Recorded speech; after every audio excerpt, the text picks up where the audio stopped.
चलो, तो good afternoon. पिछला सेशन हमारा जो था परसेंटेज का सेकंड सेशन था, है ना। आज कुछ प्रीवियस ईयर के क्वेश्चंस उसमें ऐड कर रहे हैं हम लोग। लास्ट क्लास में कोई डाउट तो नहीं था ना? Question based on marks, votes, ये हमने किए थे, है ना। थोड़े से क्वेश्चन रह गए थे और कुछ प्रीवियस ईयर के क्वेश्चंस रह गए थे हमारे।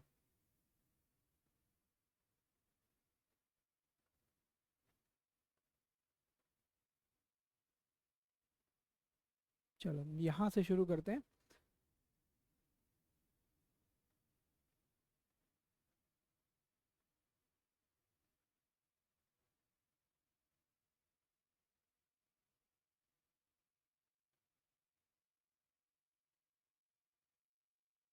ओके,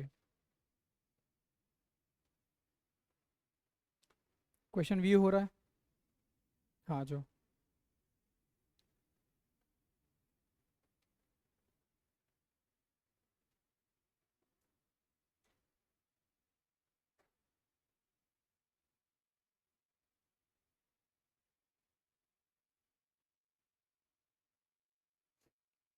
ओके, लास्ट क्लास में हमने इस क्वेश्चन को अटेम्प्ट नहीं किया था बिकॉज उसके अंदर कुछ एक और कॉन्सेप्ट हमारा ऐड होगा। ठीक है, बहुत कॉमन है इस तरह के क्वेश्चंस, सेट थ्योरी के अंदर भी पूछे जाते हैं। क्वेश्चन को एक बार रीड करो, देखो क्या कह रहा है question. In exam 80% of the boys passed in English and 85% passed in maths while 75% passed in both. ठीक है, if 45 boys failed in both, find the number of boys who appeared in the exam. ठीक है, AC on कर दो यार। हाँ, तो इस तरह के जो क्वेश्चंस होंगे ना, तुम लोगों ने सेट थ्योरी पढ़ा है ना? सेट थ्योरी नहीं पढ़ा? चलो तो थोड़ा सा उसको एक रिव्यू ले लेते हैं। सेट थ्योरी में देखो क्या होगा। We will have multiple sets at a time. अब यहाँ पे हमारे पास में दो सेट्स हैं, है ना। अब सेट ए और सेट बी है बेसिकली। हम इसको सेट ए को क्या बोल रहे हैं? Students who are passing in English. Set next जिसमें स्टूडेंट पासिंग इन मैथ्स। ठीक है, इसमें क्या बोल रहा है कि टोटल जो नंबर ऑफ स्टूडेंट्स हैं, कितने स्टूडेंट्स अपीयर होंगे। तो तुम मुझे बताओ कि टोटल स्टूडेंट्स कितने होंगे? 100% ही तो होंगे, है ना। और उन स्टूडेंट्स में से ही कुछ बच्चे पास हो रहे हैं और कुछ फेल हो रहे हैं। इसमें क्या बोल रहे हैं कि there are some students are getting pass in English, some are passing in maths and some are getting pass in both the subjects. Both the subject मतलब यहाँ पे इंटरसेक्शन होना चाहिए, है ना। ये सेट थ्योरी समझ में आ रहा है? तो ये तुम्हारे लिए क्या इन्फॉर्मेशन दे रहा है कि बोथ सब्जेक्ट, हम यहाँ पे क्या बोल रहे हैं? Passed in both. ठीक है, पास्ड इन बोथ। और ये जो एरिया है, ये क्या बता रहा है कि students are getting passed only in English. ठीक है, pass only in English. Next तुम देखोगे, ये है एरिया जिसमें पास्ड ओनली इन मैथ्स। ठीक है, इसका मतलब है कि इस सर्किल से बाहर यदि जो भी नंबर होगा वो किसी भी सब्जेक्ट में पास नहीं हो रहा है। ये सुनो, तो इस सेगमेंट को हम कैसे देखेंगे? You just see this as a set, है ना। इसके अंदर हम क्या बोलेंगे? Pass neither in English nor in maths. इसका मतलब ये जो कैंडिडेट्स है वो फेल हुए हैं। ठीक है, ये दोनों ये कैंडिडेट्स हैं दोनों सब्जेक्ट में फेल हो गए, यही मतलब है ना इसका। ठीक है, और यहाँ पर ये जो हमारा आउटसाइड नंबर है, दैट इज टोटल स्टूडेंट्स या टोटल वॉल्यूम ऑफ एनीथिंग। ठीक है, eventually this has to be 100%। ठीक है, अब यहाँ तुम देखो, टोटल नंबर 100% से ऊपर तो हो नहीं सकता। अब यहाँ पे इसने ये भी कहा है कि 45 बॉयज फेल हो गए दो सब्जेक्ट में, है ना, दोनों सब्जेक्ट में फेल हो गए। इसका मतलब है वो यहाँ पर आएंगे 45 बॉयज। ठीक है, अब तुम इसको यहाँ से समझो कि 45 बॉयज है, ये नंबर्स हैं, बड़ी परसेंटेज में नहीं है। बट जो टोटल स्टूडेंट्स हैं वो हमें वॉल्यूम में निकालना है, हम उसका परसेंट जानते हैं 100% है। ठीक है, अब तुम यहाँ देखोगे तो 80% बॉयज पास्ड इन इंग्लिश, यानी कि ये जो पूरा सर्किल है उसकी वैल्यू 80% होगी। ठीक है, और जो मैथ्स में पास होने वाले कैंडिडेट्स हैं वो कितने? 85% है। तो यदि हम इन दोनों को ऐड कर दें तो कितना हो जाएगा? 80 plus 85 will be 165 which is more than 100%। इसका मतलब क्या है कि कुछ कॉमन एलिमेंट्स भी तो होंगे, यानी कि ये जो तुम्हारा इंटरसेक्शन है क्या बताएगा कि ऐसे लोग जो दोनों ही सब्जेक्ट में पास हो रहे हैं, ठीक है। और ये डेफिनेटली या तो 100 के इक्वल होगा या 100 से कम होगा, ठीक है ना। तो ये वैल्यू कितना है 75%। तो यदि ये भी परसेंटेज में ये भी परसेंटेज में तो इस वैल्यू को भी परसेंटेज में डिटरमाइन करना जरूरी है हमारे लिए, ठीक है। तो सेट थ्योरी का जो लॉजिक है, मान लो मैं इसको सेट ए और सेट बी बोल देता हूँ, ठीक है। How you will describe this, let's say this is set A, this is set B and this becomes the intersection, ठीक है ना। तो इस इंटरसेक्शन को देखो हम क्या बोल सकते हैं, ये है number of person in set A, number of person in set B, और ये जो हो गया number of person both subject, ठीक है ना। इंटरसेक्शन ध्यान से देखना, इंटरसेक्शन क्या बता रहा है कि दोनों ही जगह पे इन्वॉल्वमेंट है, और ये नंबर क्या है, इसमें ए का इन्वॉल्वमेंट है लेकिन इसमें बी इन्वॉल्व नहीं है, या मैं इसको ऐसे भी बोल सकता हूँ ओनली ए या ओनली बी। और ये क्या है, नाइदर ए नाइदर बी, मैं इसको ऐसे लिखूंगा total number A naught intersection B naught, वो ना तो ए का पार्ट है ना ही बी का पार्ट है, ठीक है। सो नाउ सेट थ्योरी में यदि मैं टोटल पास कैंडिडेट्स लिखना चाहूंगा या टोटल कैंडिडेट्स को लिखना चाहूंगा, तो टोटल कैंडिडेट्स मेरे क्या हो जाएंगे, will be equals to total pass plus total failed, yes और नो, ठीक है। तो टोटल कैंडिडेट्स तो मेरे को 100% है, ये तो मुझे पता ही है, ठीक है। इवेंचुअली जो टोटल परसेंटेज मेरे पास होने वाले कैंडिडेट्स हैं वो किस में है, इस सर्किल की वैल्यू में है। लेकिन इस सर्किल की वैल्यू में ये मेरा दो बार ऐड हो गया, एक बार इंग्लिश के साथ भी ऐड हो गया, एक बार मैथ्स के साथ भी ऐड हो गया, तो एक बार इसको सब्ट्रैक्ट करना पड़ेगा, ठीक है। तो मेरा जो यूनियन है, ध्यान से देखो, जो total number of passed candidates हैं वो मेरे यूनियन को रिप्रेजेंट करेगा, number of person who are getting either pass in maths और इन इंग्लिश और इन बोथ, राइट। ये मेरा यूनियन है। और उसके अलावा क्या है, टोटल जो फेल हो रहे हैं वो कहाँ होंगे, वो बाहर होंगे, इस सर्कल से बाहर होंगे, ठीक है। तो इस सर्कल से बाहर क्या है मुझे, N A naught intersection B naught. मैं इसको इलेबोरेट कर रहा हूँ थोड़ा सा, ठीक है, क्योंकि यहाँ पे हमारे पास में 45 नंबर्स हमको पता है, हमें इसका 45 नंबर पता है, यहाँ पे हमें परसेंटेज पता है, तो हमें सबको सिंक करना पड़ेगा ना। तो अब यहाँ पे मैं इसको लिख रहा हूँ यूनियन वैल्यू को, यूनियन समझ गए ना क्या है, जो टोटल पास कैंडिडेट्स हैं मैं उसको लिख रहा हूँ, which will be total number of pass in A in B minus in A intersection B, means दोनों ही सब्जेक्ट में पास हो गए। ये सेट थ्योरी तुम्हारे कैट एग्जाम के लिए भी बहुत इंपॉर्टेंट है, इवन आईपी मैट एग्जाम के लिए भी इंपॉर्टेंट है, और तुम्हारे सी मैट एग्जाम के लिए भी इंपॉर्टेंट है, ठीक है। आई होप ये समझ में आ रहा है। अब तुम देखो इसको, यहाँ पे हमें क्या पूछ रहा है, passed in either one subject, ठीक है। तो ये यहाँ पे हमें बोल रहा है passed in either subject, either means any one, और दोनों भी होंगे तो चलेगा, ठीक है। तो यहाँ पर इंग्लिश का कितना परसेंटेज है पास होने वाला, 80% है। मैथ्स का कितना परसेंटेज है, 85, और जो दोनों में ही पास हो जा रहे हैं वो कितने, इसका मतलब ये जो टोटल वैल्यू जो पास होने वाले कैंडिडेट्स हैं किसी भी एक सब्जेक्ट में वो कितने हो गए, 165 minus 75 which is equals to how much, हाँ 165 minus 75 will be equals to 90%, yes और नो। तो 90% कैंडिडेट्स क्या हो रहे हैं, पास हो रहे हैं। तो यदि 90% कैंडिडेट्स पास हो रहे हैं, इसका मतलब है कि 10% कैंडिडेट्स हैं जो फेल हो रहे होंगे, यानी कि किसी भी सब्जेक्ट में पास नहीं हो रहे हैं, क्योंकि टोटल तो मेरे पास 100 ही है ना, समझ आया।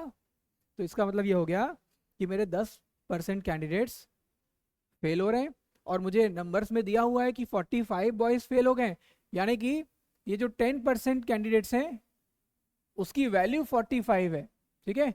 Now what I need to determine the total number of boys who appeared in the exam. तो टोटल बॉयज कितने अपीयर हुए, 100%, राइट। सो 100% वैल्यू कितना होगा, if you have 10% value is 45, तो 100% कितना हो जाएगा, 450, दैट्स वेरी इजी, ठीक है। So this is how you need to determine. अभी सेट थ्योरी समझ में आया, सेट थ्योरी का ही लॉजिक है ये, ठीक है, बट क्वेश्चन के अंदर परसेंटेज में इंप्लीमेंट हुआ है। आगे बढ़ सकते हैं, ठीक है।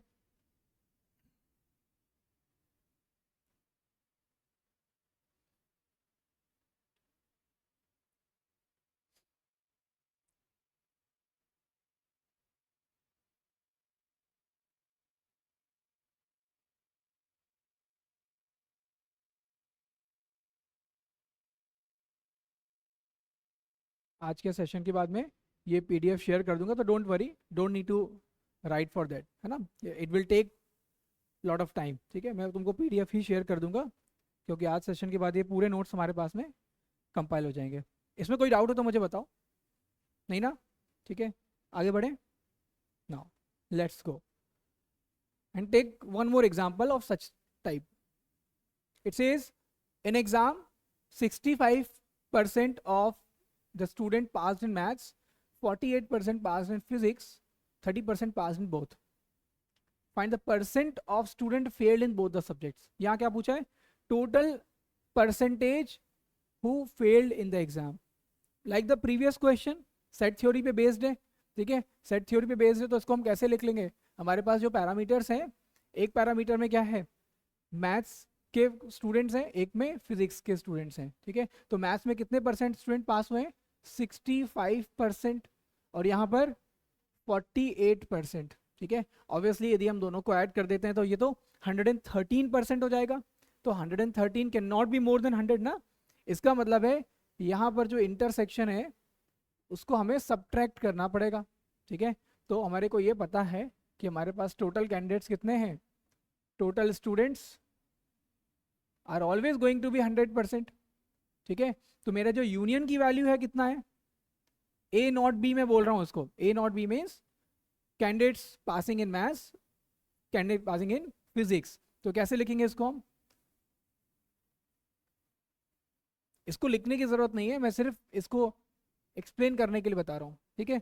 तो यहाँ पर क्या हो गया, पहले सब्जेक्ट में पास होने वाले कैंडिडेट्स हैं 65, दूसरे सब्जेक्ट में पास होने वाले कैंडिडेट्स हैं 48, और जो कैंडिडेट्स दोनों सब्जेक्ट में पास हुए हैं दे आर 30%, ठीक है।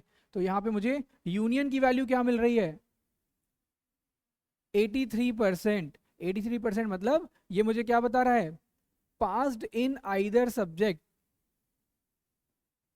ठीक है।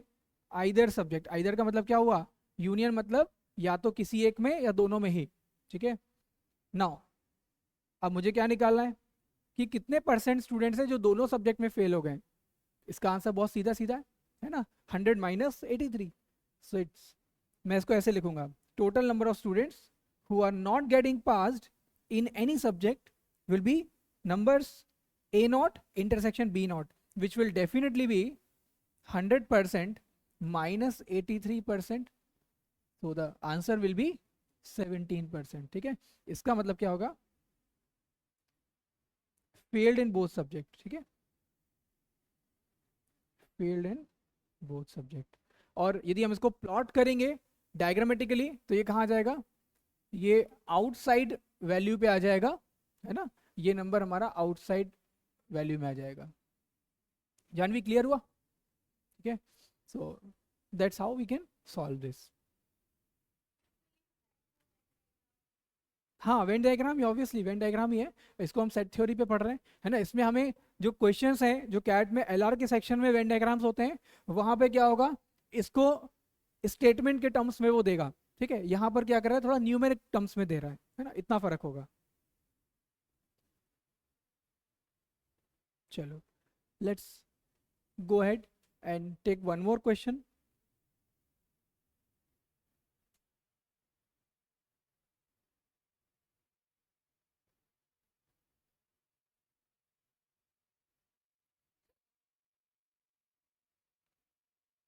In exam, 70% of the candidates passed in English, 80% passed in maths, and 10% failed in both subjects. If 144 candidates passed in both, find the total number of candidates. Find the total number of candidates. Total number of candidates are always going to be 100%, ठीक है। This number is always going to be 100%. Now, similar to the previous question, ठीक है, यहाँ पर तुम्हारे पास elements क्या है, English का और मैथ्स का. इंग्लिश में जो कैंडिडेट्स पास हो रहे हैं दे आर 70%. ऑब्वियसली यहाँ पे भी परसेंटेज के टर्म्स में बात की हुई है, तो टोटल कैंडिडेट्स 100% है. और नंबर देखो क्या दिया है, 10% are getting failed in both the subject. That means ये इंटरसेक्शन नहीं है, ये आउटसाइड वैल्यू है ना. This is the 10%, right, this is the 10%. तो तुम्हें क्या निकालना जरूरी है, तुम्हें इंटरसेक्शन की वैल्यू निकालना जरूरी है. ठीक है. Now if you know there are 10% students are not getting pass in any subject, that means जो टोटल स्टूडेंट पास हुए हैं किसी भी एक सब्जेक्ट में वो कितने होंगे, 100 माइनस 10, यानी कि इस सर्किल की वैल्यू 90% होना चाहिए. तो हमको ये समझ में आ रहा है कि जो टोटल पास स्टूडेंट्स हैं, टोटल पास स्टूडेंट, यानी कि हम इसको क्या बोल रहे हैं, यूनियन वैल्यू, किसी एक सब्जेक्ट में भी पास हो जाए या दोनों में ही पास हो जाए, उसका इंटायर वैल्यू कितना होगा, will be 90%. ठीक है ना. so this union value must be equals to 90%, and this union value we have already seen, it is summation of a b minus summation of intersection. ठीक है. तो this number is 90%, and the total number of person who are passing in English are 70%. The person who are passing in maths is 80%. Now the intersection will be identified. तो intersection value कितनी हो जाएगी, 70 plus 80, that is 150. 150 minus 90, तो कितना हो जाएगा, it will be 60%. ठीक है. So now they are saying if 144 students passed in both subject, इसका मतलब यही तो इंटरसेक्शन है. ठीक है. तो तुमको एक क्लियर आइडिया हो गया कि 60% की वैल्यू इज इक्वल्स टू 144 है. ठीक है. यही इंटरसेक्शन है विच represents passed in both subjects. yes or no, 60% are passing in both subjects, so they are asking to get the 100% value. That means the total number of students appeared in the exam. तो मुझे बताओ इसका answer क्या होगा. If 60% is 144, 100% will be कितना, 240. इसमें तो कोई तकलीफ नहीं होना चाहिए. I've written the direct answer. ठीक है. कोई डाउट तो नहीं है.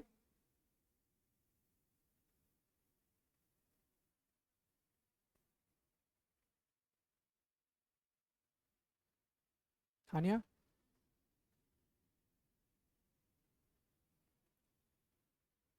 आगे बढ़े. Let's move forward. Now take a look at one more example.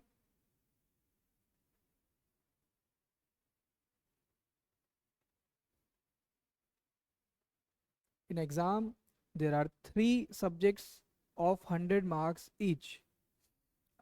Student scored 60% in first, 80% in second. He scored 70% in aggregate. Found his percentage of marks in third subject. The very easy question. ठीक है. Third subject में उसका कितना percent बना है तुम्हें वो identify करना है, जबकि उसके जो तीनों सब्जेक्ट के एग्रीगेट मार्क्स हैं, एग्रीगेट मतलब क्या हुआ, average of all the subjects. ठीक है. तो सबसे पहले तुम देखो टोटल मार्क्स कितने, सब्जेक्ट 1 में टोटल मार्क्स हैं 100, ऐसे ही सब्जेक्ट 2 और सब्जेक्ट 3 में भी देयर आर 100 मार्क्स ईच. लेकिन यहाँ पे पहले सब्जेक्ट में उसने 60% मार्क्स अचीव किए हैं. तो यदि 60% 100 का ही निकालेंगे तो कितना आएगा, 60 मार्क्स ही हो जाएगा. ठीक है. This is the total marks, और ये क्या है, मार्क्स अचीव्ड, है ना, total marks achieve which is 60 only. यहां पर कितना अचीव किया है सेकेंड सब्जेक्ट में, 80% अचीव किया है. 80% मीन्स 80 मार्क्स के बराबर ही तो हुआ. ठीक है. कह रहा है कि तीसरे सब्जेक्ट में कितने मार्क्स लाया पहले ये बताओ, और वो परसेंटेज के टर्म में भी बताओ, ठीक है। तो हम मान लेते हैं कि वो X% अचीव किया है, और इन टोटल, या हम एग्रीगेट की बात करेंगे, तो टोटल मार्क्स कितने होंगे तीन सब्जेक्ट्स के, there addition of all three, that means they must be 300 marks. अभी 300 में 70% लेना है हमें किसका, टोटल उसके 70% मार्क्स बने हैं तीनों सब्जेक्ट के मिला करके। तो you need to get the value of 70% of 300। तो what will be the 70% of 300? It simply becomes 210। Yes और no? 70% of 300 is 210। That means उसके टोटल मार्क्स कितने आए हैं, 210। और दो सब्जेक्ट के मार्क्स ऑलरेडी दिए हुए हैं, विच इज 140। तो जो थर्ड सब्जेक्ट है उसके मार्क्स कितने हो गए, ये मार्क्स कितने हुए थर्ड सब्जेक्ट के, थर्ड सब्जेक्ट का marks 210 minus 140, that means 70 marks हुआ। लेकिन उसने तुमसे क्या पूछा, 70 मार्क्स कितना परसेंट होगा, तो 70 मार्क्स 100 का 70% ही तो होगा, ठीक है ना। So 70 out of 100, if you multiply by 100, it will equals to 70 only ना, ठीक है। सो ये क्वेश्चन में कुछ है भी नहीं, है ना। इनफैक्ट यदि ये नंबर्स को चेंज करता तो कुछ सिग्निफिकेंस निकलता, अदरवाइज तो ये क्वेश्चन एकदम सिंपल है।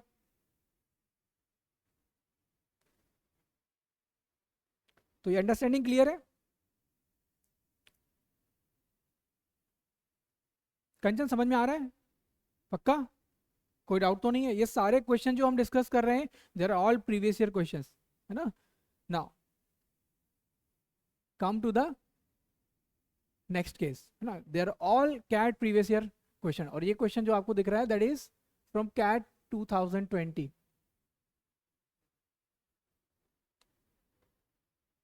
ये सेशन इंपॉर्टेंट इसलिए कि तुमको पूरा ग्लिम्स मिल जाएगा कि किस प्रकार से क्वेश्चंस बन रहे हैं, कैसे पूछे जाएंगे। Now read that question.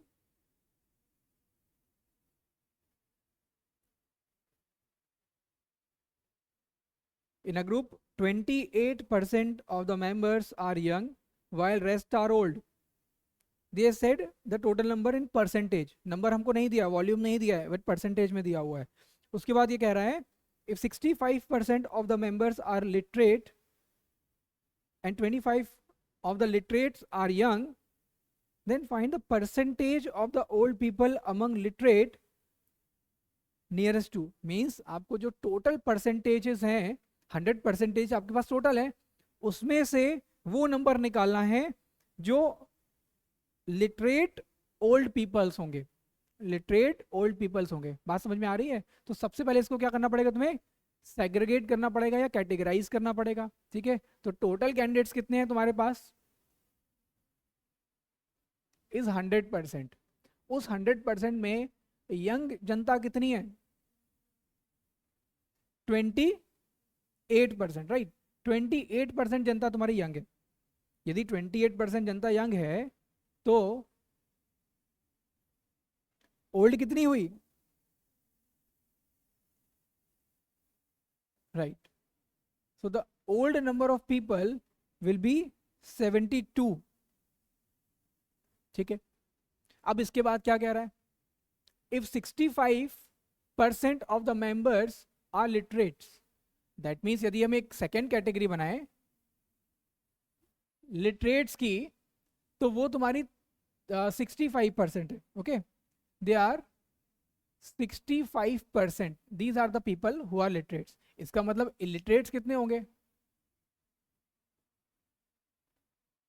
Illiterate कितने होंगे, 35%। मतलब तो यही हुआ ना, 65% of the members are literates and 25 of the literates are young। Means यदि हम यंग पीपल को निकालें, केवल यंग पीपल को, तो यंग पीपल कितने, लिटरेट में जो 65% है 100 का, 100 से 65 जो लिटरेट्स है, उसमें 25% क्या है, यंग जनता है। देखो अब यहाँ पे भी कैटेगरी हो रही है, यंग जनता जो लिटरेट वाली है वो कितनी होगी, 65% की 25% ओनली। यस और नो? टोटल जनता 65% जो है लिटरेट है, उसमें 25% क्या है तुम्हारी यंग है, इसका मतलब जो 75% जनता बचेगी जो कि लिटरेट है, वो कौन सी होगी, वो ओल्ड पर्सन की होगी। ठीक है, तो ये ओल्ड पर्सन की कैटेगरी क्या हो गई, लिटरेट में 65% से 75% हो गया। ये बात मेरी समझ में आ रही है। What we have done, the categorization, literate person का, जो लिटरेट खुद 65 है आउट ऑफ 100, उसमें 75 are the old person. And what they have asked, they have asked the percentage of the old people among the literates. ठीक है, यही तो पूछा है उसने। ठीक है, तो अब तुम यहां देखो, यदि हम टोटल पॉपुलेशन 100% से कवर करेंगे तो उस 100% में ओल्ड जनरेशन की जो वैल्यू है वो 72% है। अब देखो यहाँ पे, ये टोटल जनता है, इस 100 में से तो लिटरेट और लिटरेट डिवाइड होंगे ना, ये कोई अलग और ये कोई अलग तो है नहीं। ठीक है, तो ये लिटरेट और लिटरेट भी इसमें से ही आएंगे, तो this becomes the actual number.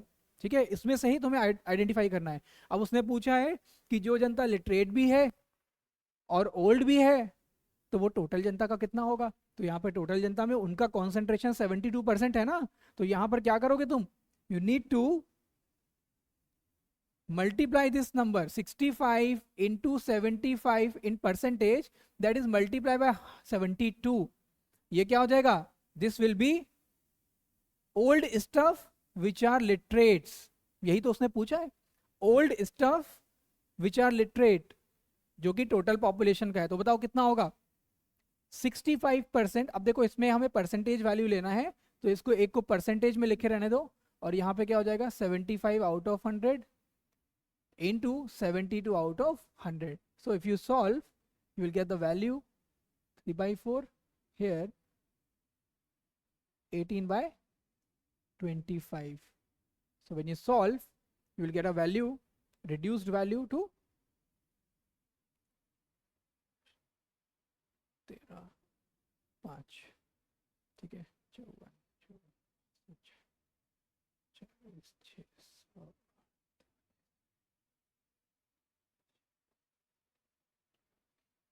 That means कितना हो जाएगा तुम्हारा, अप्रोक्सीमेटेड 35.1%। ठीक है, ये क्वेश्चन तुम्हारा कैट एग्जाम का है। ठीक है,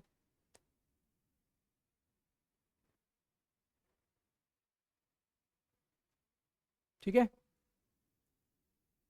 इसमें कोई डाउट है, इस अंडरस्टैंडिंग में कोई डाउट है। प्योरली परसेंटेज बेस्ड क्वेश्चन है, इसमें कैलकुलेशन भी बहुत कम है। ठीक है, जनरली कैट एग्जाम में इस तरह से क्वेश्चंस कम आते हैं, बट यस परसेंटेज के केस में if you have, you can easily solve it. Kajal समझ में आ रहा है, पक्का, आगे बढ़ूं,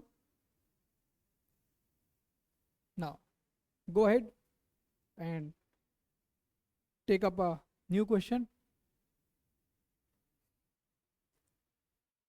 सारे क्वेश्चन को थोड़ा केयरफुली इंटरप्रेट करने का कोशिश करो। ठीक है, once you interpret then only you will be able to solve. But ये जितने भी कैट के प्रीवियस क्वेश्चन है, इसमें if you take 1 or 2 minutes by solving, don't worry for it. ठीक है ना, कैट एग्जाम में 40 मिनट्स का टाइम विंडो है तुम्हारा, और उसमें तुम 10 या 12 क्वेश्चन भी अटेम्प्ट कर रहे हो, तो हर क्वेश्चन को यदि तुम 3-4 मिनट का भी टाइम दे रहे हो, दैट इज फेयर इनफ। ठीक है, so this is what you should careful of. Question interpret करो। In May, John bought the same amount of rice and the same amount of wheat as he had bought in April, but spent rupees 150 more due to price increase of rice and wheat by 20% and 12% respectively. If John had spent rupees 450 on rice in April, then how much did he spend on wheat in मे।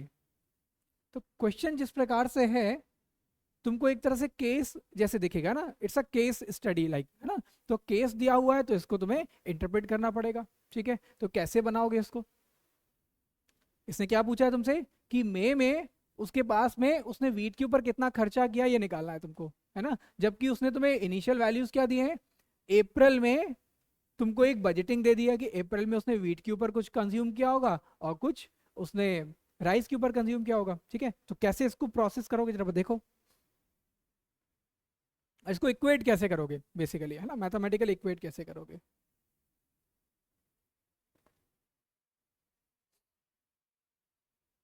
अच्छा, सबसे पहले देखो क्या करोगे, interpretation देखो क्या, अप्रैल में और मई में मैं क्या लिख रहा हूं, क्या ये दोनों अमाउंट सेम है? अप्रैल में उसने जो अमाउंट कंज्यूम किया है, क्या वो सेम है? नहीं ना।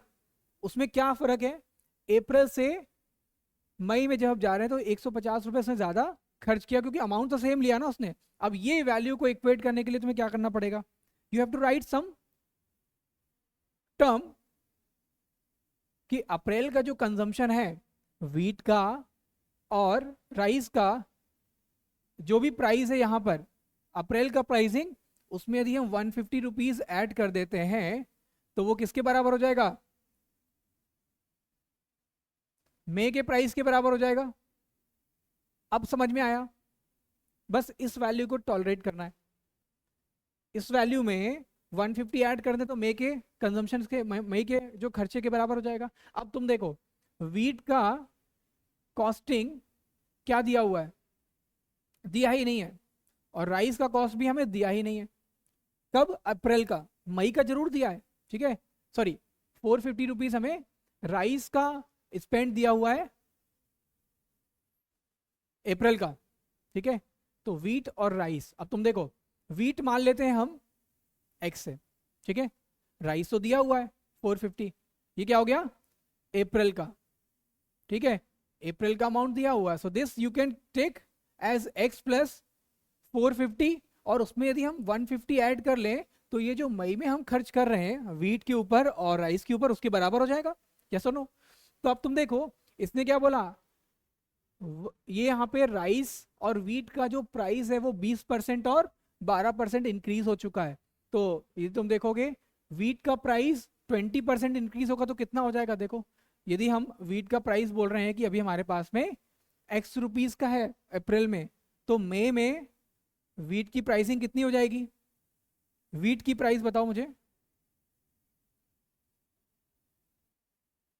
यदि अप्रैल में एक्स रुपीज थी तो मई में क्या होगी 120/100, मीन्स ये 6/5 ऑफ हो गया, ठीक है, 6/5 ऑफ एक्चुअल प्राइसिंग। और यहां पर देखो ये 12% से इंक्रीज किया है, विच वैल्यू, सॉरी राइस का वैल्यू 20% से इंक्रीज हुआ है, ओके ओके, राइस का वैल्यू 20% से इंक्रीज हुआ है, ठीक है, विच वॉज एक्चुअली 450, ठीक है। तो 450 का 20% कितना होगा 6/5, 6/5 मीन्स कितना हो गया 9 5 540, आई थिंक 540 का हो गया राइस कब, मई में। और वीट तुम्हारा कितने का हो जाएगा, ये 12% से बढ़ा है ना, पहले एक्स रुपीज का था, अब ये 112/100 रुपीज का हो जाएगा, यस और नो, यही हो गया। तो अब तुम यहां पर देख लो कि ये जो प्राइसिंग है इसके साथ हम स्टैब्लिश कैसे करेंगे, this is 540 plus x into 112/100, अब ये वैल्यूज बराबर हो जाएंगे, यस और नो। तो क्या x निकल के आ जाएगा, obviously. So when you solve you will get the value of x here, ठीक है, you will get the value of f। ये इंटरप्रिटेशन समझ में आ गई?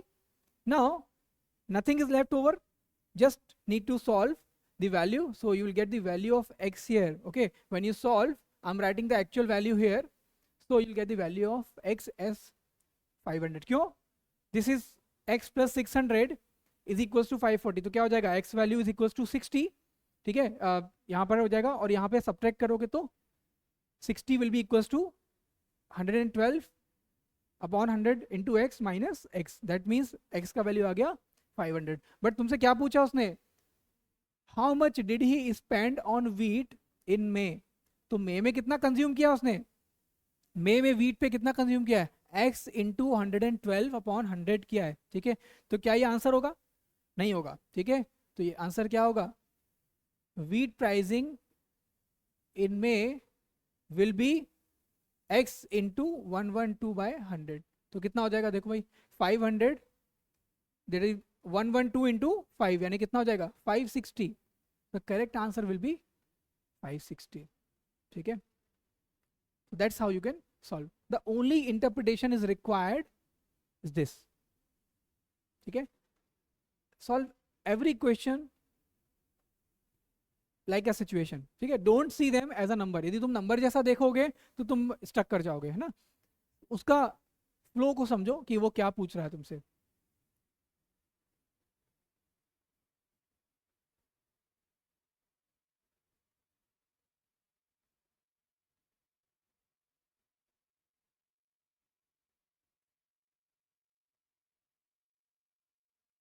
आगे बढ़ सकते हैं. Now let's go ahead, read it.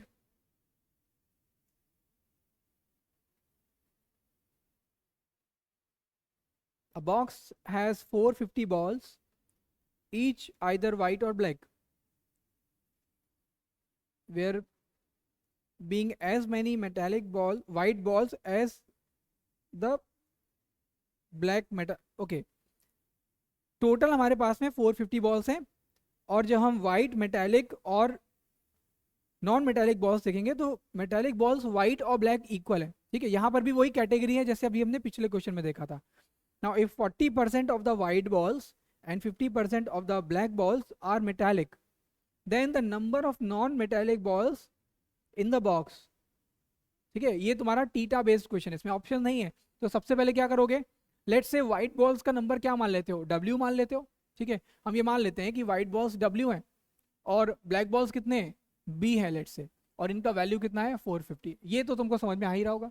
ठीक है, उसके बाद उसने फर्दर कैटेगरी किया है कि मेटालिक बॉल्स और नॉन मेटालिक बॉल्स, इनको भी कैटेगरी किया गया. ठीक है, फिर क्या कह रहा है, white metallic balls will be equals to black metallic balls, यही कह रहा है वो.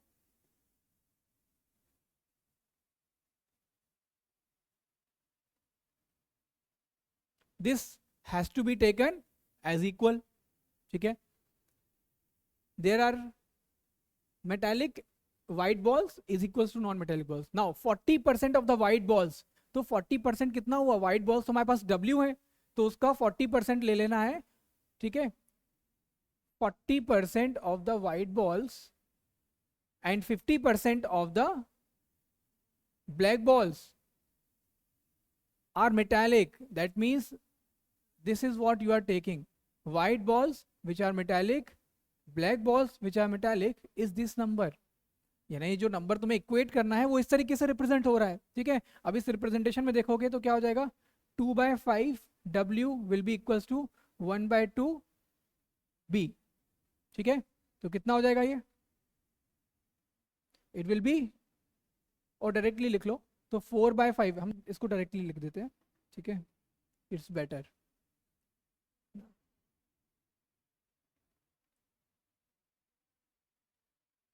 4B will be equals to 4W will be equals to 5B.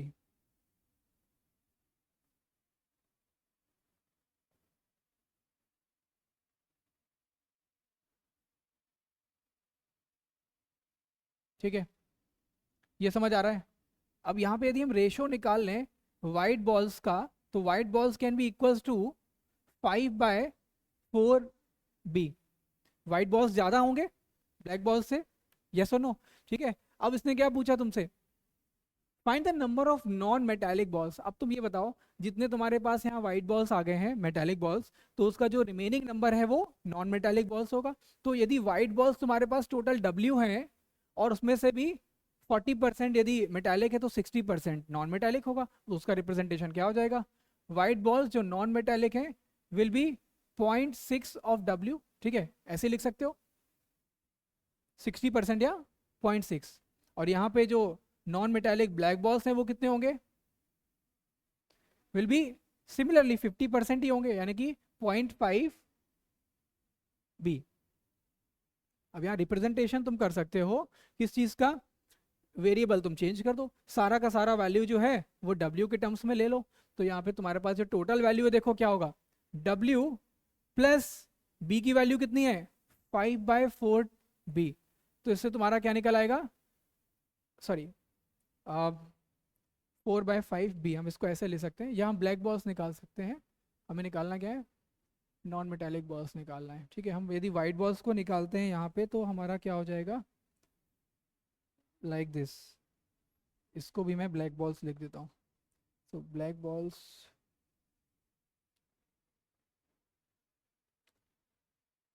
5/4b plus B, ऐसे लिख सकते हैं ना।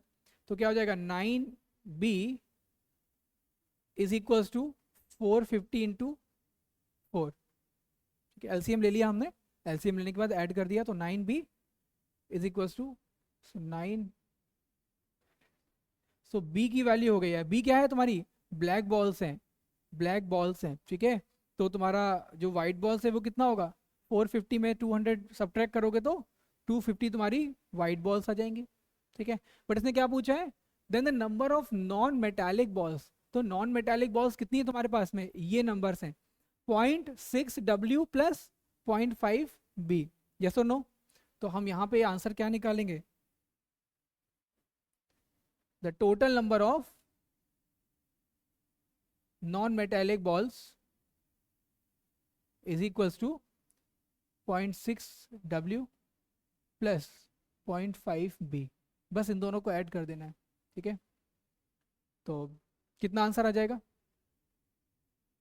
और इवेंचुअली यदि हम इसको w को रिप्लेस कर दें b में तो क्या हो जाएगा, 0.6 into 5/4 w, sorry b plus 0.5b, तो कितना हो जाएगा ये 30.75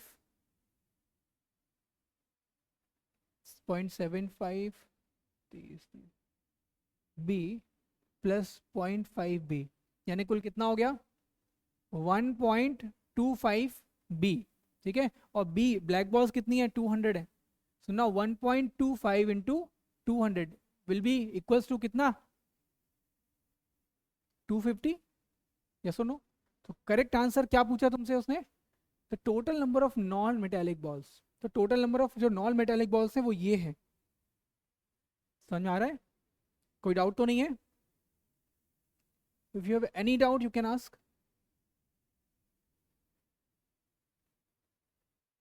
हानिया,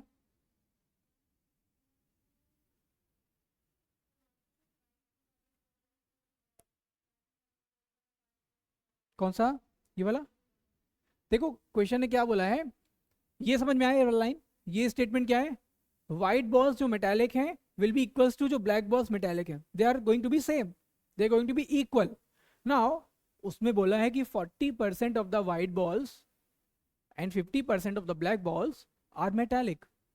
तो हमने यहाँ पे सेग्रीगेट कर दिया ना, व्हाइट बॉल्स जो मेटालिक हैं एक्चुअल में कितनी है 40% of the actual white balls. तो हमने एक्चुअल व्हाइट बॉल्स तो W ही माना है ना।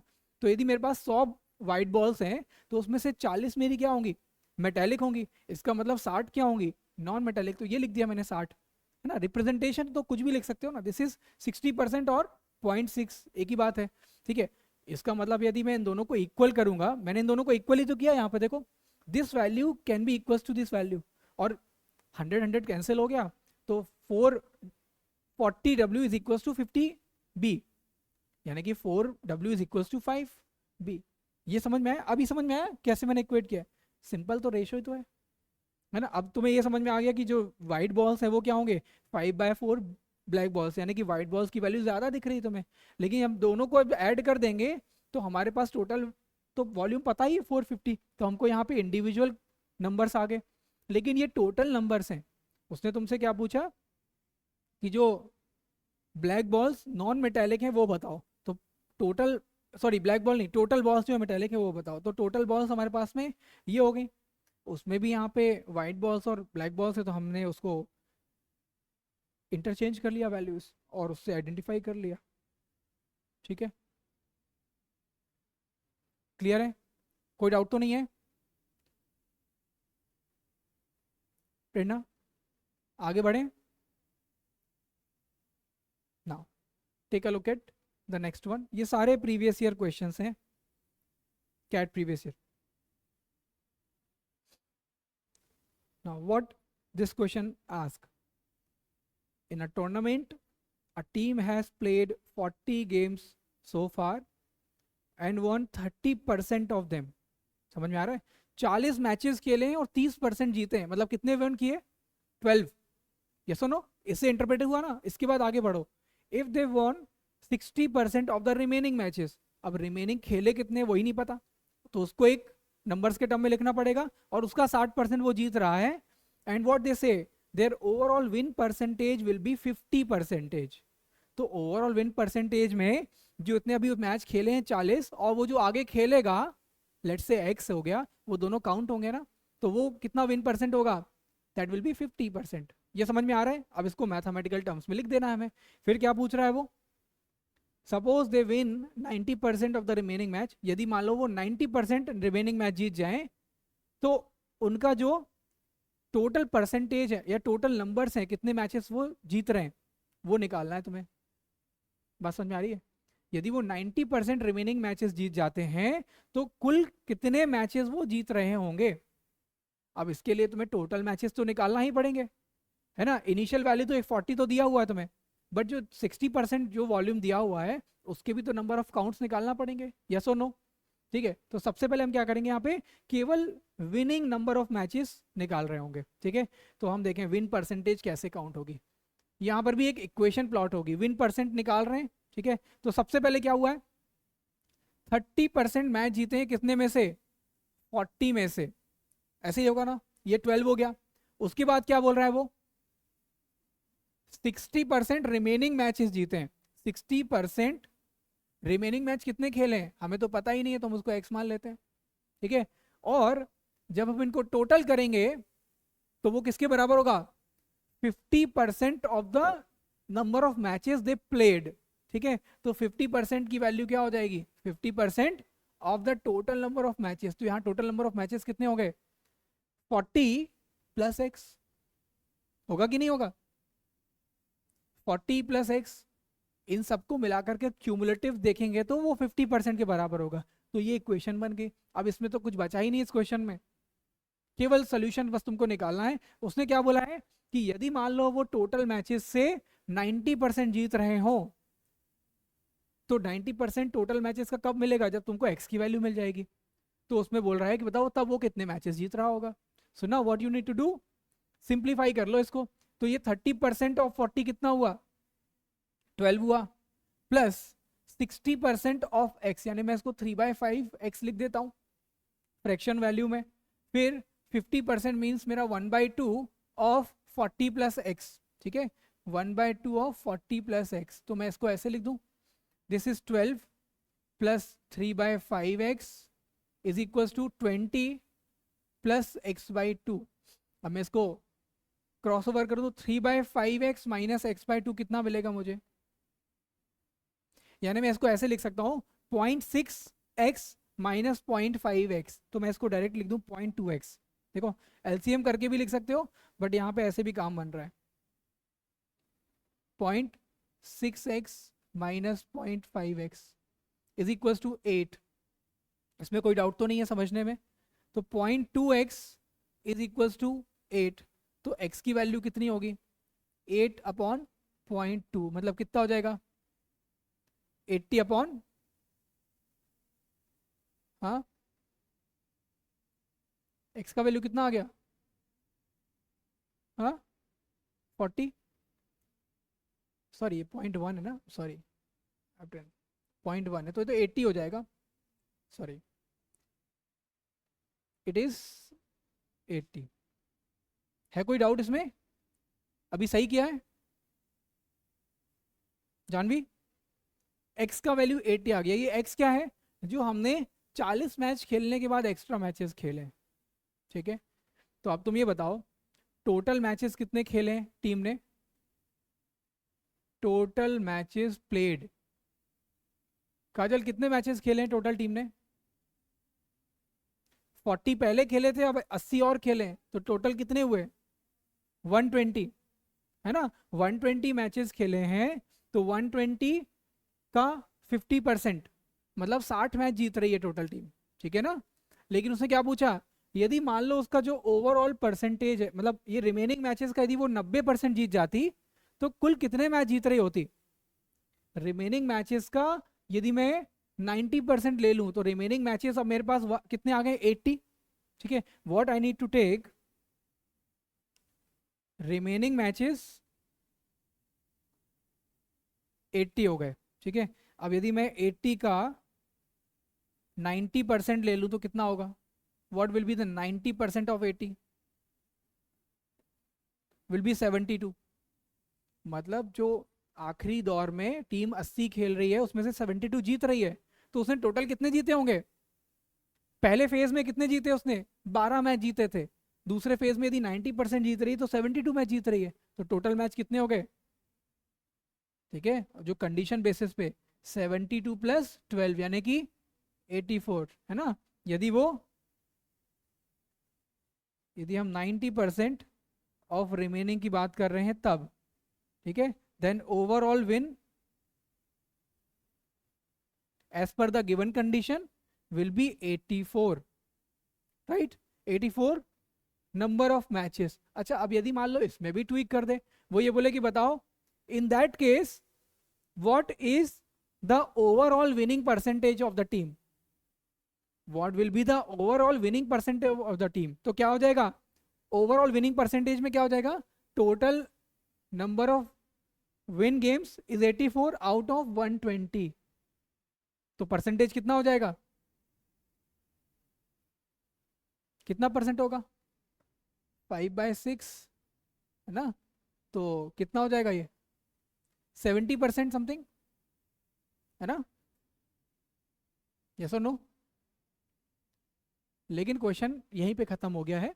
ठीक है, यदि मान लो उसमें भी परसेंटेज पूछता तो तुम इसको फर्दर भी सॉल्व करते, 84 आउट ऑफ 120 आउट निकालते।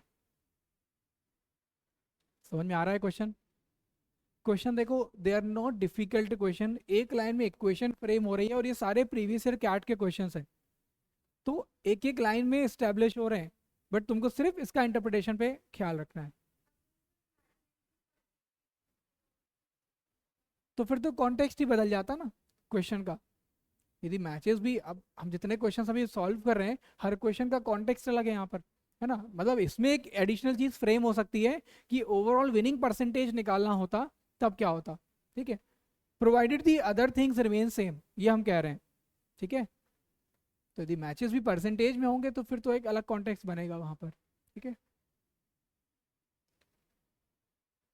चलो नेक्स्ट क्वेश्चन भी लेते हैं।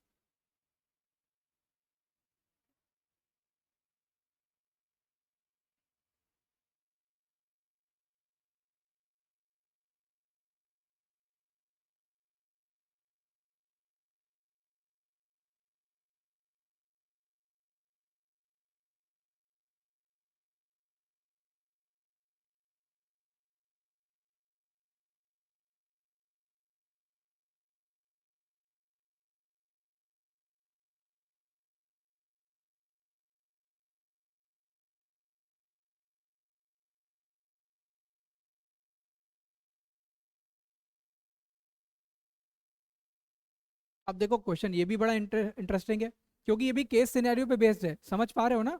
ये कह रहा है कि identical chocolate pieces are sold in a box of two sizes, मतलब एक बड़े साइज का बॉक्स है एक छोटे साइज का बॉक्स है, उसमें बराबर बराबर पीसेस निकाले, लेकिन जो बड़ा बॉक्स है वो डबल रेट पे बेचा है, यानी कि सपोज यदि हमने 100 रुपए का बॉक्स छोटा बेचा है तो बड़ा 200 रुपए का बेचा होगा। ठीक है, समझ आ रहा है।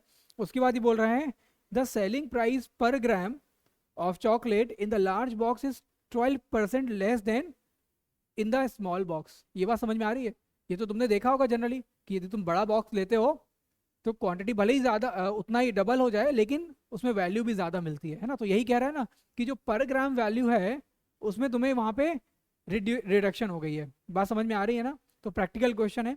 उसके बाद बोल रहा है then find the percentage by which the weight of the chocolate in the large box exceed that in the small box. समझ में आया, ऑब्वियसली जो बड़ा बॉक्स है उसमें तुम्हें वॉल्यूम ज्यादा मिल रहा है, तो वो यही पूछ रहा है कि कितना परसेंट वॉल्यूम हमको एक्स्ट्रा मिल रहा है as compare to the small box यदि हम खरीदेंगे तो। समझ आया? तो उसमें क्या क्या चीजें काउंट हो रही हैं? पहली चीज है प्राइस, दूसरी चीज है वेट। उसी से तो रेट बनता है ना। रेट किससे बनेगा? वॉल्यूम और पर ग्राम उसका जो वैल्यू है, ठीक है ना। तो अब तुम देखो, सबसे पहले चलते हैं हम इसकी प्राइसिंग को देखते हैं कि प्राइस क्या है। अभी प्राइस तो हमको पता नहीं है। प्राइस जो स्मॉल बॉक्स है, लेट्स सपोज वो x रुपीस का बिक रहा है, तो जो लार्ज है वो 2x का बिकेगा भाई, डबल बिक रहा है, सिंपल है। दूसरा, यदि हम इसमें देखें कि दोनों में वेट कितना कितना है, ठीक है, तो वेट क्या होगा? अब वेट हमको पता नहीं है, ठीक है, तो एक तरीका क्या है कि हम एक वेरिएबल ले लें, इसको भी हम p और q असाइन कर दें मान लो, ठीक है। या दूसरा है कि यदि हम इसके कंपैरिजन में इसको 100 मान लें तो दूसरे का जो वेट है वो निकल के आ जाएगा, बिकॉज परसेंटेज में बात कर रहा है ना। बात समझ आ रही है? तो लेट्स सपोज हम इसको पूरा मैथमेटिकल बनाएंगे तो मैं वेरिएबल में भी ले सकता हूँ, लेकिन यदि मान लो हम इसको 100 ले लें सपोज करो, ठीक है। सो लेट्स से यहाँ पर वेरिएबल क्या होगा? y। इतना समझ में आया? यदि ये 100 रुपए का था तो 200 रुपए का है, और बोल रहा है कि यदि मान लो इसमें 100 ग्राम वेट है तो इसमें कितना ग्राम होगा? इसमें ज्यादा ही होगा, ठीक है। इसमें तो यही तो निकालना है, और फिर डिफरेंस निकाल लेना। परसेंट चेंज तो तुमको आता ही है, तो परसेंट चेंज निकालने के लिए इसकी वैल्यू निकालना पड़ेगी, तभी जाके निकलेगा वो, ठीक है। यस। अब तुम देखो यहाँ पे कैसे काम होगा। अब ये एंटिटीज आपस में कैसे कनेक्टेड हैं। तो द सेलिंग प्राइस पर gram of chocolate in the large box is 12% less, ठीक है। तो सेलिंग प्राइस हमारी कितनी थी यहाँ पे? पर ग्राम बोल रहा है वो, पर ग्राम है ना, तो पर ग्राम मतलब प्राइस अपॉन वेट काउंट होगा। तो ये जो लार्ज बॉक्स है उसका सेलिंग प्राइस पर ग्राम क्या काउंट होगा? 2x अपॉन वाई काउंट होगा, है ना। लार्ज सेलिंग प्राइस, ये समझ में आ रहा है ना? इतने रुपए का और इतने ग्राम का है वो, तो पर ग्राम आ गई रेट। और ये जो वैल्यू है वो 12% कम है। 12% कम है किससे? स्मॉल वाले बॉक्स से। तो स्मॉल वाले बॉक्स की जो प्राइसिंग पर ग्राम है वो क्या है? x अपॉन 100 होगी, ठीक है। So that will be 12% less है, मतलब 12% लेस कर दोगे तो क्या हो जाएगी? केवल 88% बचेगी ना इसकी प्राइसिंग। तो मैं इसको ऐसे लिख दूं, 0.88 88% हो जाएगी ना, तो 0.88 लिख रहा हूं मैं, into what? Into X upon Y, sorry X upon 100, I am sorry, X upon 100। क्या ये इंटरप्रिटेशन आपको क्लियर है? इसका जो प्राइसिंग पर ग्राम है वो 12% कम है छोटे वाले से, तो 12% का मतलब 88% ही तो हुआ, तो x अपॉन 100 हुआ। अब इसमें क्या दिख रहा है? देखो ये x वेरिएबल तो कैंसिल हो गया, खाली y वेरिएबल जो है वो हमें निकालना था, वो आ जाएगा। एक लाइन का इंटरप्रिटेशन है ना। अब तुम देखो क्या हो जाएगा, this will be y value here. y value को क्या लिखोगे तुम? 200 अपॉन 0.88। जरा इसकी वैल्यू सॉल्व करो, कितना आता है? How much this value? 20 upon 0.88, कितना मिलता है?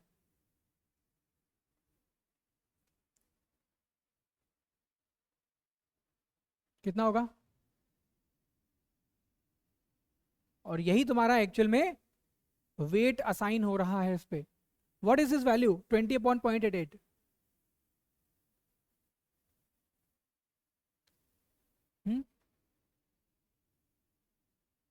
इट विल बी अराउंड 127, और ये ग्राम्स में हो रहा है। मतलब यदि हम ये 100 ग्राम बेच रहे हैं तो ये 127 ग्राम पर ग्राम बेच रहे हैं, ठीक है ना।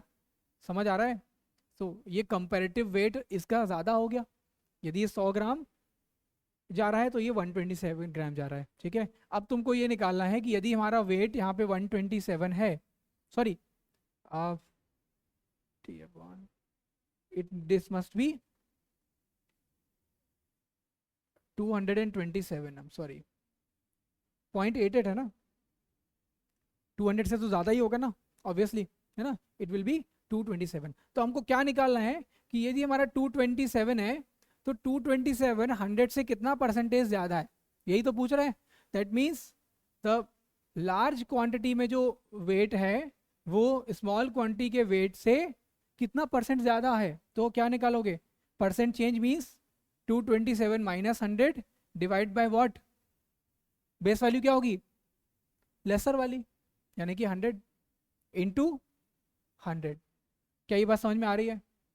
This is 127 upon 100 into 100 means what, 127 हमारी इतना परसेंट एक्स्ट्रा मिल रहा है ना हमें भाई। यदि ये 100 मिल रहा है तो वो 227 मिल रहा है, तो कंपेरेटिवली कितना एक्स्ट्रा हो गया, 127% एक्स्ट्रा हो गया।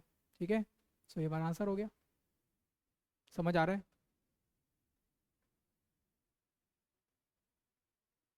कोई प्रॉब्लम है? Only a single line solution is this, है ना, बाकी तो फिर तुम्हारा लेबर वर्क है ना, ये लेबर वर्क है तो तुम जानते ही हो। तो यदि प्राइमरी ये चीज को एस्टेब्लिश कर लिया then the question is done. ठीक है, सारे के सारे क्वेश्चन जो हैं सिचुएशन बेस्ड हैं। एक क्वेश्चन और सॉल्व करते हैं, उसके बाद ये सेशन जो हमारा है इसको कंक्लूड करेंगे। नाउ रीड दिस क्वेश्चन, थोड़ा सा एक्सटेंसिव है, कुछ हद तक डीआई को फॉलो कर रहा है। The total number of male and female population in the city increased by 25% from 1970 to 1980। मतलब बेस वैल्यू क्या होगी 1970 का, तो 1970 से 1980 पे जब हम जाएंगे तो टोटल वैल्यू जो है मेल और फीमेल की 25% इंक्रीज हो जाएगी टोटल वैल्यू। ठीक है ना, during the same period male population increase to 40% by and female population increase by 20%। From 1980 to 1990 the female population increase by 25%। अभी देखो 1970 से 80 का भी दिया है, 80 से 90 का भी दिया हुआ है ना, एक तरह से डीआई ही तो है ये। तो तुम्हें ये दिख रहा है कि जब हम 70 से 80 पे जा रहे हैं तो इंक्रीमेंट कितना है, टोटल इंक्रीमेंट भी दिया है और केवल फीमेल्स का भी दिया है, मेल्स का भी दिया है। ठीक है, और फिर जब हम 80 से 90 पे जा रहे हैं तो जो टोटल इंक्रीमेंट है ना, तो यहाँ पर हम टोटल की बात कर रहे हैं, टोटल की बात कर रहे हैं, इसमें मेल प्लस फीमेल दोनों शामिल है। ठीक है, तो हम मान लेते हैं कि 1970 में मेल कितने होंगे, या तो एक्स या वाई मान लो या एम या एफ मान लो। ठीक है, तो लेट सपोज हमारे पास में एम नंबर ऑफ मेल्स हैं और एफ नंबर ऑफ फीमेल्स हैं, और जब हम 1980 में जा रहे हैं तो जो टोटल इंक्रीमेंट है वो कितना है, टोटल इंक्रीमेंट है कितने परसेंट का है, 25% का। ठीक है, 25% का मतलब ये कितना बन जाएगा, 125% बन जाएगा, 100 से 125 हो जाएगा, तो 125% को हम 5/4 लिख लेंगे which will be M plus F. और इसी ड्यूरेशन में उसने क्या कहा है, इसी ड्यूरेशन में उसने कहा है कि मेल पॉपुलेशन 40% से बढ़ी है और फीमेल पॉपुलेशन 20% से बढ़ी है।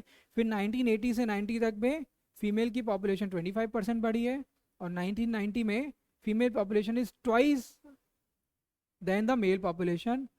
Then find the percentage increase in the total of male and female population in the city from 1970 to 1990। Means ये जो नंबर्स हैं इसके कंपैरिजन में 1980 में जो टोटल वैल्यू मेल और फीमेल का है वो कितना परसेंट ग्रेटर है, यही पूछा है ना। सेटल है चीज़ें, अब केवल काम क्या है, बस इसको इस्टेब्लिश करना है तुमको। ठीक है, अब यहाँ पर तुम देखो 1970 से जो 1980 पे हम आ रहे हैं इंडिविजुअल, है ना, केवल इंडिविजुअल की हम बात करें मेल और फीमेल में, तो क्या हो रहा है, मेल की वैल्यू कितनी है 40% से बढ़ गई है। तो इनिशियली मेल कितने हैं 1970 में, एम है, तो यदि इसका 40% एक्स्ट्रा होगा तो 140% हो जाएगा। तो जो मेल की वैल्यू है वो कितनी हो जाएगी, केवल मेल की वैल्यू कितनी हो जाएगी, हम केवल मेल की बात कर रहे हैं, तो दैट विल बी 7/5 एम।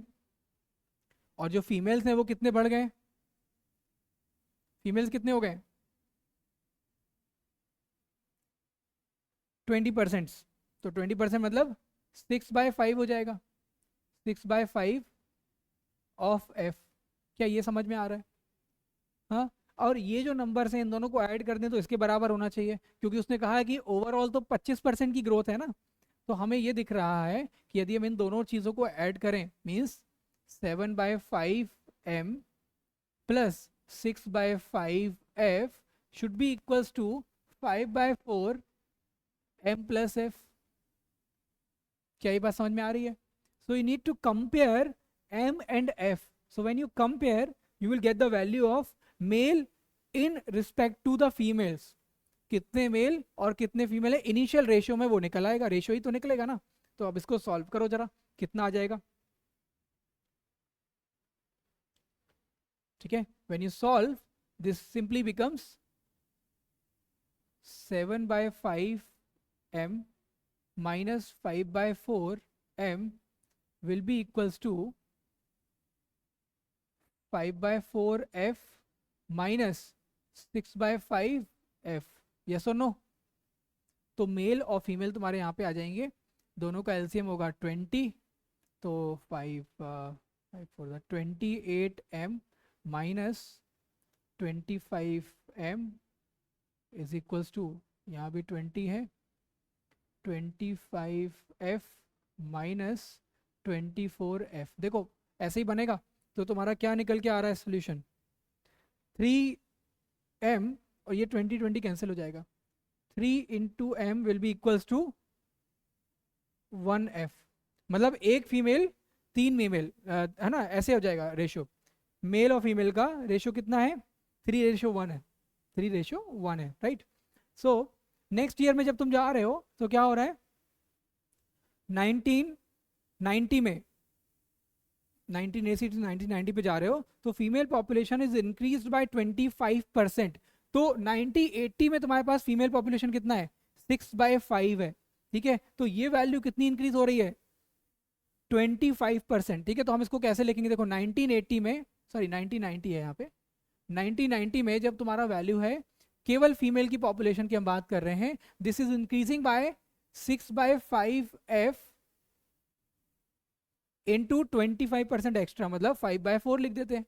ठीक है, तो जो पॉपुलेशन है फीमेल की वो कितनी हो गई, 6/4f, या हम इसको बोल सकते हैं 3/2 या 1.5f.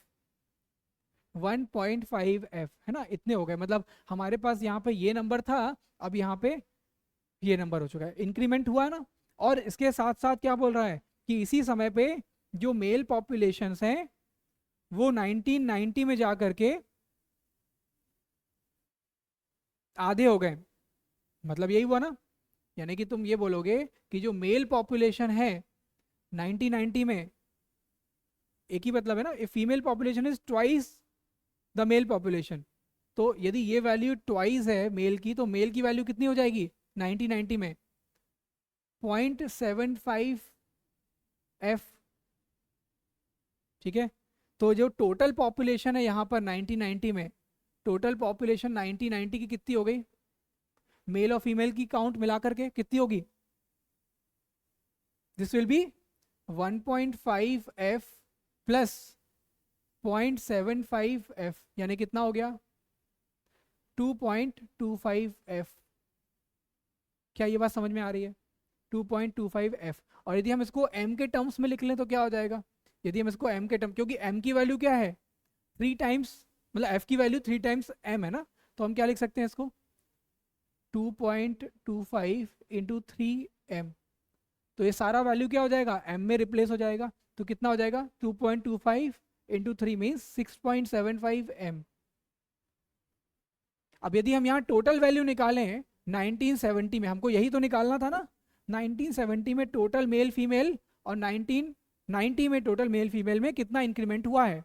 तो अब यहाँ देखो तुम्हारा male plus female total value कितनी है यहाँ पे, f is equal to 3m. तो ये 3m प्लस m कितना हो जाएगा, m प्लस 3m 4m हो गया. मतलब हमारे पास 4m लोग थे टोटल, वहां से बढ़ करके कितने हो गए 6.75m हो गए, मतलब ज्यादा हो गए ना. तो ये कितना परसेंट का इंक्रीमेंट हुआ है, परसेंट चेंज ही तो निकालना है. तो परसेंट चेंज क्या होगा, now percent change you will evaluate will be 6.75 minus 4 divided by what, divide by 4. ठीक है, तो कितना हो जाएगा देखो, it is simply 2.75 upon 4 into 100. ठीक है, ये परसेंट इंक्रीमेंट है. और ये कितना आ रहा है, आई थिंक 68.75 ये तुम्हारा आंसर होना चाहिए।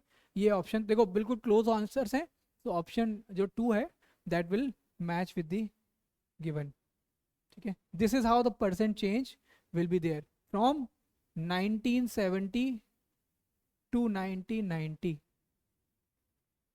तो एक क्वेश्चन परसेंटेज का है, ऑब्वियसली ये प्रीवियस ईयर कैट का है, लेकिन थोड़ा डेटा बेस्ड टाइप का हो गया। ठीक है, interpretation is important, then the conversion is important, and then final touchup is important. ठीक है, तो इस तरीके से क्वेश्चंस तुम्हारे सॉल्व होंगे। क्लियर है? आज का सेशन हम लोग यहाँ कंक्लूड कर रहे हैं। नेक्स्ट क्लास जो होगी हमारी उसमें इसको एक्सटेंड करेंगे विथ प्रॉफिट एंड लॉस। ठीक है, परसेंटेज यहाँ पे खत्म होता है।